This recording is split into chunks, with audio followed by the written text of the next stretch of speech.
Bonjour tout le monde, j'espère que vous allez bien. Aujourd'hui, on se retrouve avec Sarah-Anne, kinésiologue, pour un autre épisode de ma série d'entrevues. Puis aujourd'hui, je vais voir avec Sarah-Anne qu'est-ce qu'elle fait, c'est quoi son travail, pourquoi elle est au Gym Immersion Santé ici, puis expliquer dans quoi qu'elle se spécialise. Je pense que vous l'avez vu au début, c'est le CrossFit. Moi, je connais zéro là-dedans, donc ça va pouvoir me permettre de découvrir des nouvelles choses, toujours reliées à l'entraînement, mais de façon différente. Comme Jasmine l'a si bien dit, mon nom c'est Sarah-Anne, je suis kinésiologue de formation. Moi, j'ai commencé avec la technique de physiothérapie. Je sais pas si tu savais initialement. Je savais pas. On apprend encore à se C'est ça. Fait que moi, je suis allée en technique de physiothérapie parce que je voulais apprendre à aider les gens à être bien dans leur corps, à bouger puis à être sans douleur dans leurs activités du quotidien. Quand j'ai commencé à faire physio, je me suis vite rendu compte que c'était pas exactement l'approche qui me rejoignait moi de traiter une épaule et pas Jasmine derrière son épaule, mettons. Parce que même si je fais la meilleure intervention du monde pour ton épaule, si on parle pas de ton stress, de ton sommeil, de ton travail, bien, ça se peut qu'on règle pas le problème à la cause. Et moi, je voulais vraiment chercher une étape plus loin derrière le problème. Donc, pourquoi je l'ai pris dans le bureau au gym. Exactement. Fait que, ensuite, je suis retournée aux études. J'ai fait un baccalauréat en kinésiologie à l'Université à Sherbrooke. Puis après, il m'en manquait encore un peu. Moi, je voulais me spécialiser. Fait que j'ai continué au deuxième cycle à l'université en musculo-squelettique. Ça me permet d'avoir une corde de plus à mon arc, de pouvoir traiter également et pas juste entraîner les gens. Ça me permet de les accompagner dans complètement la santé globale en général. Exact.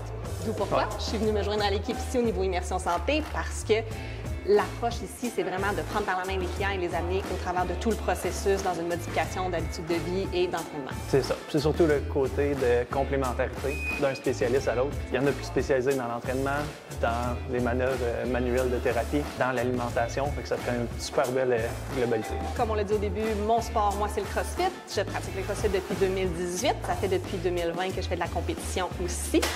Et étant kinésiologue de formation, c'est sûr que je me pose toujours la question de comment est-ce qu'on peut améliorer au niveau du sport, comment est-ce que je peux bouger de façon plus efficace, plus économique, gestion de temps. Et donc, question que je te poserai aujourd'hui pour toi, Jasmine, est-ce que tu penses que travailler la mobilité et la flexibilité peut aider dans un sport de performance et de puissance comme le CrossFit? Je sais une bonne partie de la réponse, mais je répondrai pas parce que je veux que les gens qui regardent la vidéo puissent en apprendre pendant cette vidéo puis avoir vraiment leur hypothèse et leur réponse à la fin. Et comme dans toute prise en charge avec mes clients, je regarde tes besoins particuliers, que ce soit au niveau thérapie manuelle ou entraînement. Aujourd'hui, on a vraiment vu plus la portion entraînement, mais suis-nous pour un prochain épisode thérapie manuelle avec Sarah-Anne. On entend souvent que le CrossFit, c'est le sport qui blesse les gens. Côté articulaire, musculaire, mais toi, tu es kinésiologue pour la santé des gens et tu fais du CrossFit. C'est quoi ce lien? Une excellente question, puis je suis très bien placée pour y répondre, en effet. On entend souvent que le CrossFit blesse, mais est-ce que c'est seulement les cas extrêmes? Dans les faits, la course à pied blesse plus que le CrossFit. C'est contre-intuitif, parce qu'il y a tellement de gens qui courent. Le CrossFit, oui, c'est un sport qui demande plus d'habileté, plus d'agilité. Les blessures sont parfois plus graves, mais elles sont moins fréquentes. Et je dirais que le plus important pour ne pas se blesser, c'est d'être bien encadré, d'avoir un bon coach qui nous entraîne, mais aussi avoir fait un screening total de toi, ta personne, tes mobilités, tes stabilités, est-ce qu'elles sont adéquates pour le sport que tu veux pratiquer.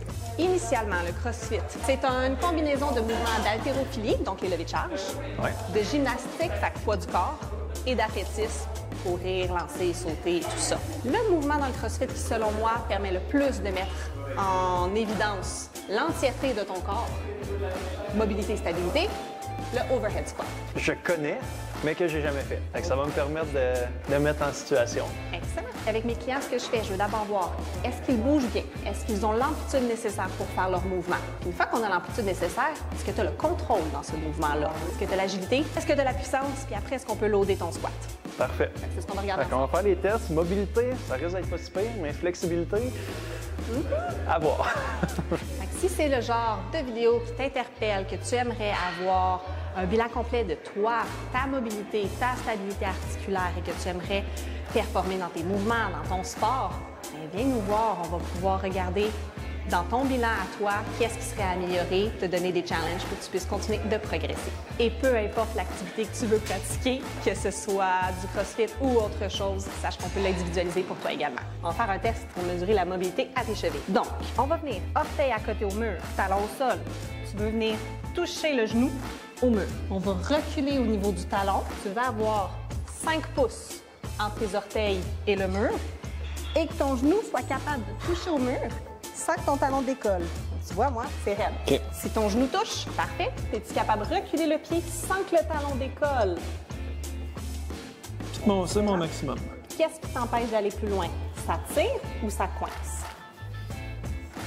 Est-ce que ça tire dans ton mollet? Je pense que c'est une combinaison des deux en réalité. Un Parfait. petit peu de chaque. On va pouvoir te montrer les deux. Si c'est la mobilité de l'articulation, gros élastique, tu vas venir placer l'élastique le plus bas possible que tu peux au niveau de ta cheville.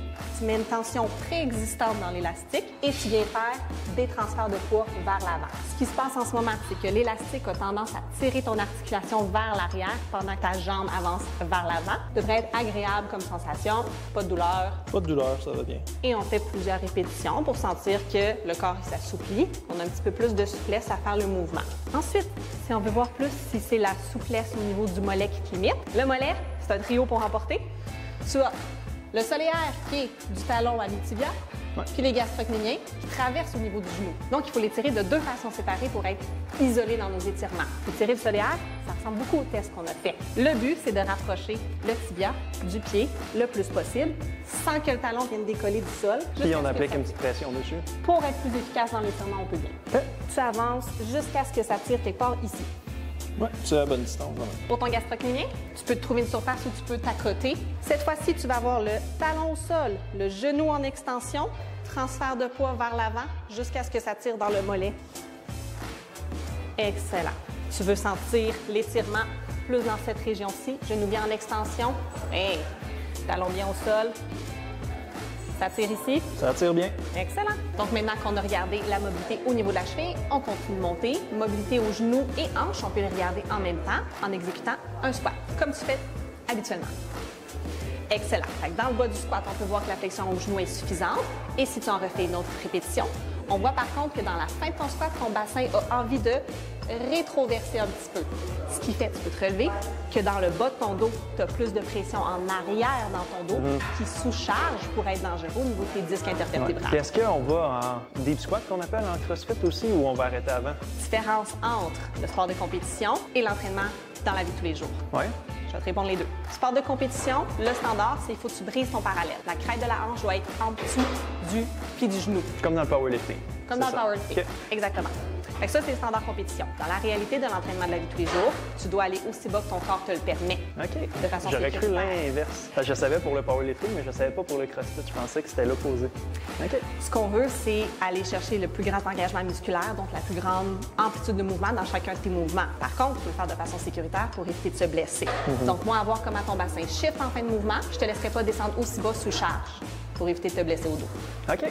Prochain test, on va aller regarder au niveau de ta mobilité d'épaule. Tu étais bien parti pour aller voir, bras dessus de la tête, pas de problème. Maintenant, pour le overhead squat, vu qu'on va avoir la barre éventuellement, je veux d'abord voir sans la charge ton amplitude de mouvement. On va le prendre en prise d'arraché, le snatch qu'on dit en anglais. Pour savoir si la prise est bonne, tu vas avoir les coudes tendus et que la barre, elle arrive au niveau de ta hanche, que quand tu lèves les jambes, elle ne bouge pas. Fait qu'on est à la bonne hauteur. C'est bon. Maintenant, tu amènes ça au-dessus de la tête. Ça va. On va venir engager au niveau des omoplates pour bien squeezer le tout. Les coudes sont vers l'avant, les mains sont vers le plafond, pas vers l'arrière. Ouais. Et on va tester notre squat. Excellent. On remonte. Vas-y encore, je veux te voir de côté. Excellent. On remonte, le regard toujours vers l'avant. Et on remonte. Tu as déjà pensé à corriger au niveau de ton bassin, tu descends moins J'ai bas. vu que je tombais par en avant. Fait que... Autre chose que j'ai remarqué dans ton mouvement, à la fin du mouvement du overhead squat, mais pas du squat, tes talons avaient envie de décoller. Ce qui me fait dire que c'est l'enjeu de la mobilité de la cheville qu'il faudrait aller regarder. OK. On va surélever les talons, voir si c'est ça l'enjeu. Surface rigide, où on va venir placer les talons sur la plaque pendant qu'on exécute notre squat. À toi. Abdos engagés, super. Un petit peu moins bas dans ton squat. Arrête avant, stop. Excellent. Comment tu le sens? Je me sens bien. J'ai pas le corps qui bouge. Tu vas J'ai moins moins par en l'intention avant. de perdre l'équilibre. On se projette dans le temps. Ta mobilité de cheville est rendue bonne. On va laisser avec quelque chose de plus lourd qu'un petit bâton de bois maintenant. C'est bon, ça. Un tout ça. Yes! Ouais. On a fait de l'arraché. Prochain mouvement à apprendre. Excellent. Wouh! Le ballon n'est pas là. On va aller moins bas un peu. Démobiliser le mouvement en bas. Engage les abdos. Inspire, on descend. Encore une fois. Encore une fois. Et repos. Dépose la barre. Comment ça s'est passé? Dur. On Qu'est-ce dirait qui est qu'il y dur? a 3 fois plus de charge que si on fait un back squat standard. C'est pas une position que tu es habitué à prendre. Il y a beaucoup d'apprentissage. Ouais, mais je suis habitué, moi, dans l'isolation, rester fixe, un mouvement. Mais dès qu'il faut contrôler vraiment le reste avec l'équilibre, c'est difficile. Avec une barre, on va Avec une utiliser barre. notre outil qu'on va avoir pour l'overhead squat, de venir s'assurer que tu es stable OK, sur place. sur place. Ça va, c'est facile? Oui, ça va bien. Dépose, on va te rendre ça plus difficile. Yes, sir.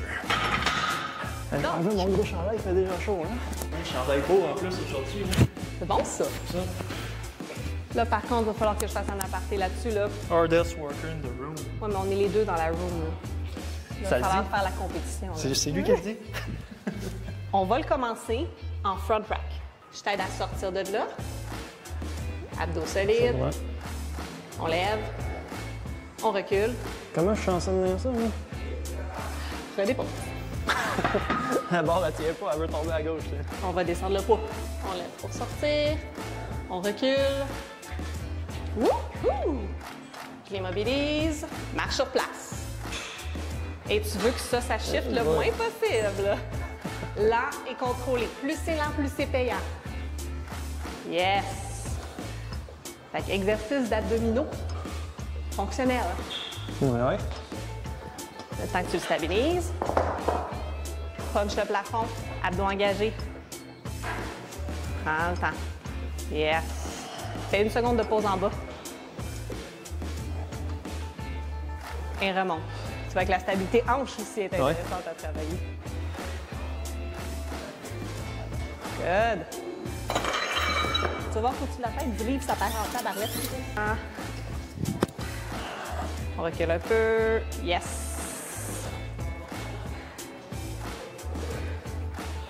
Oh.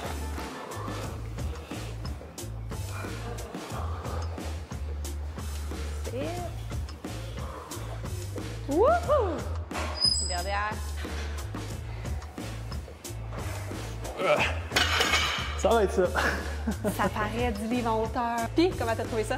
Honnêtement, c'est très différent de mes habitudes que j'ai l'habitude de faire. Normalement, moi, c'est beaucoup plus d'isolation. Puis ce qui est polyarticulaire, ben, ça va être mon back squat puis mon deadlift. À tout penser en même temps, ce que je suis pas habitué pantoute. C'est très le fun. Puis c'est le fun d'essayer des nouvelles choses qui est très proche de l'entraînement en réalité. C'est un type d'entraînement différent. C'est un type d'entraînement différent, fait que c'est vraiment génial de pouvoir l'essayer. Puis avant de conclure, ben, on va répondre à notre fameuse question. La mobilité et la flexibilité sont importantes pour bien performer en CrossFit. Je pense qu'on a pu voir que la réponse, c'est oui. Parce que si on a un enjeu de mobilité, puis aujourd'hui, on a juste vu l'overhead squat, on pourrait passer en revue des centaines de mouvements, mais si ça bouge pas bien, ça peut pas bouger de façon sécuritaire ni efficace, donc tu ne pourras pas performer et tu risques de te blesser. Puis le CrossFit a tellement évolué avec le temps que c'est plus seulement ton squat, ton deadlift puis ton snatch. Ils te rajoutent des exercices, comme tu me parlais tantôt, de strongman. J'ai vu, il y a même la nage maintenant dans les épreuves de CrossFit. Fait que c'est rendu tellement varié qu'il faut être bon dans tout. Je pense que c'est ça. C'est travailler pour être bon dans tout. La mentalité du CrossFit, c'est de se préparer à l'imprévisible. Donc, tous les jours, on essaye quelque chose de différent, quelque chose de nouveau. Ça nous permet de progresser dans tellement de sphères différentes. Bref, je peux parler de ça pendant des heures, mais Ah oui? ça va être Fait assez... que pour l'entendre en reparler, ben, suivez les prochaines vidéos. Bye bye tout le monde, merci. Ciao!